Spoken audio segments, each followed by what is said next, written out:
Hello and welcome. This is The Other View and I'm Omar Saleh. In the last video we introduced the whole concept of risk and risk management and enterprise risk. And in this video I'm going to now take that concept and move it forward into how do we treat risks and how do we manage it and the risk culture's role in all of this. But before I start that, I'd like to just go back to make sure that we have it really, to take the critical points from last video, which is basically how we measure risk or quantify it. We quantify it and prioritize it by finding the quantification of that risk and multiplying it by the probability of it happening. But that is not actually the only way of classification of how do we prioritize it, but it's at the heart of most of the methodologies for prioritization. Okay, so just be aware, because somebody can come to you and say to you, oh, it's not just about the value of the risk times its probability. It isn't, because there are other things to consider.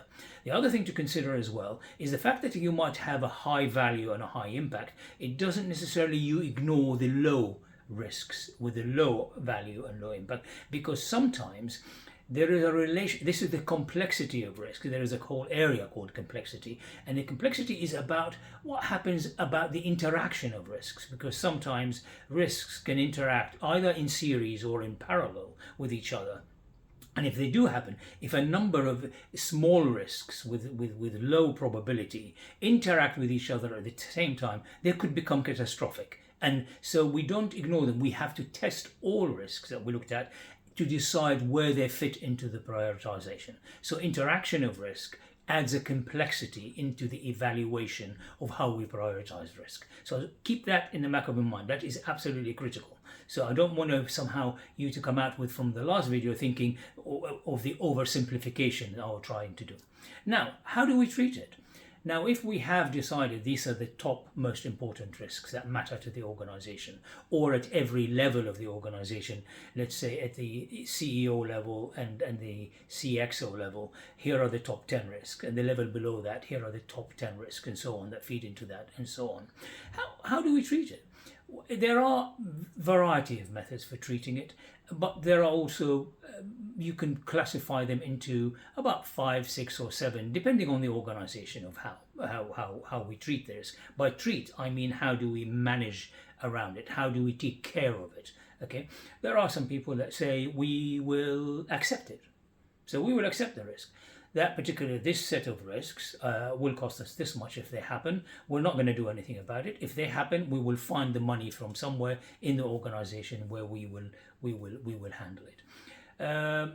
So that's one way of doing it. We accept the risk. The second one is we will insure the risk, or we hedge the risk. So we'll go to an insurance company and we say, here are a number of risks we have in our organization. Here's the likelihood of them happening, and here is the potential damage that they could cause, and can we insure these with you? And then we would pay premiums for the insurance of those risks. Then we would say, well, okay, we could transfer the risk. So we could either transfer them to a third party. I don't mean by that the insurance company necessarily, but it could be a third party with whom we outsource certain elements of the organization and the functions to. So we can transfer risk. Okay. The other one is we can find a way of avoiding that risk. How do we avoid it? So we can avoid it by stop doing it. So the activities that might cause that risk may not be critical to our organization. You can say, well, actually, we're going to stop doing those activities because the risk is so significant that we can't take it. It will completely demolish. And assuming in those kind of cases, we have to make sure that those activities are not critical to the operation of the business as well, of course. Yeah. And there's also another one we call reduction of risk. And that reduction of risk, because sometimes there are certain projects or activities that we can take and put into place, which will cost us money. But if you put them into place, they will lessen the probability of the risk happening, or they will lessen the impact of that risk. So as a result, the inherent value of that risk becomes much less. And we will then, in those kind of sort of reduction activities, we tend to sort of have a residual risk. Then we will decide what to do with that residual risk, whether we accept it or otherwise. But again, in that particular treatment, we will need to make sure that the activities we put in place to reduce the risk are not more expensive than the actual risk itself. Otherwise, it doesn't make sense. So there are a variety of reasons why we have different ways of treating it. So it's financing the risk, it's insuring it, it's transferring it, it's accepting it, and it's using sort of reduction and avoidance techniques as well. So these are the various areas of how we do that. Okay. Also, in organizations, tend to basically, if it was me in some of the organizations I work with, I actually always knew what are the top 10 risks that were potentially happening, and some of the best organizations I've worked with did that as well. Knowing your risks and understanding them, it also helps in your showing your confidence to the market, to the analysts. So a lot of the time, the vast majority of the interrogation you will have on a quarterly basis from the analysts about your business tend to happen literally because of the way you handle the various risks, whether they're strategic, financial, operational, people risk, and so on and so forth. So that's really critical. Why, in my opinion, we need to have a concept called managing by risk. And what do you do? In my view, managing by risk is carrying a portfolio of the top 10 risks that you have in the organization and always knowing what they are. Of course, they will change because the environment around you will change. And of course, making sure that it's always up to date. It's always current, it's always accurate. And if you remember CARV, it's always relevant and valid. Yeah, and so on. So now to the final piece of all of this. All of this is meaningless if you don't know organizationally what is your risk appetite. So what I'd like to finish with is any organization, before you start thinking about how I'm going to identify my risk and quantifying them and prioritizing them and managing them, if I don't know what my appetite for risk is, then I'm going to be in big trouble. Because if I don't have a risk appetite that goes around the organization at the right levels, then I may end up basically having different parts of the organization running risks at different places. So for example, okay, am I a risk taker?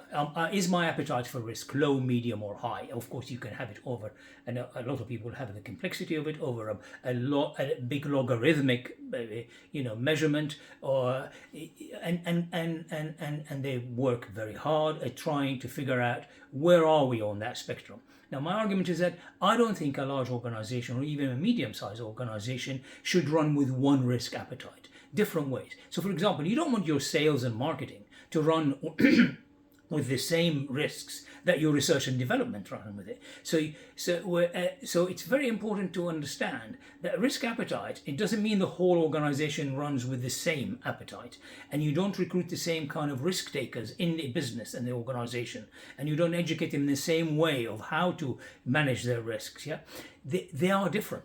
Okay, you want your salesman to take a certain number of risks, but not to the extent where they damage the reputation. Okay, so the risk that Gianni Infantino took was huge. It's his own job, and it's almost breaking up the relationship between FIFA and between UEFA and between the others who are saying now we lost all confidence in him. So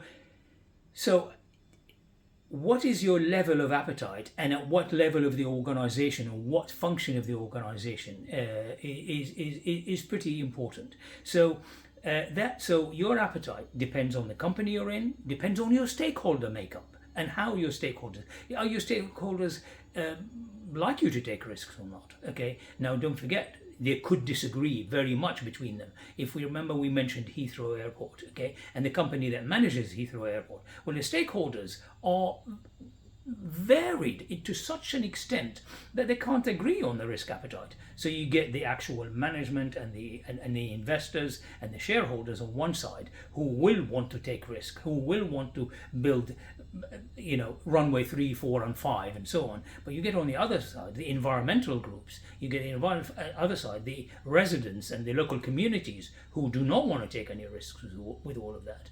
So really managing your risk appetite and understanding it really well should always be at the forefront.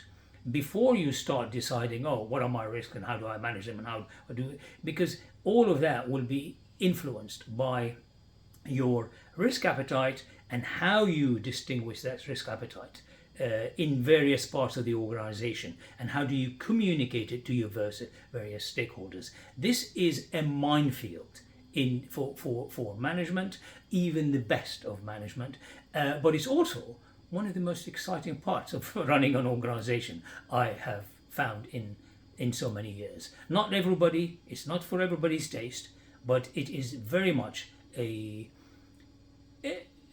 taxing and challenging part of managing an organization, and in my case I found it extremely enjoyable.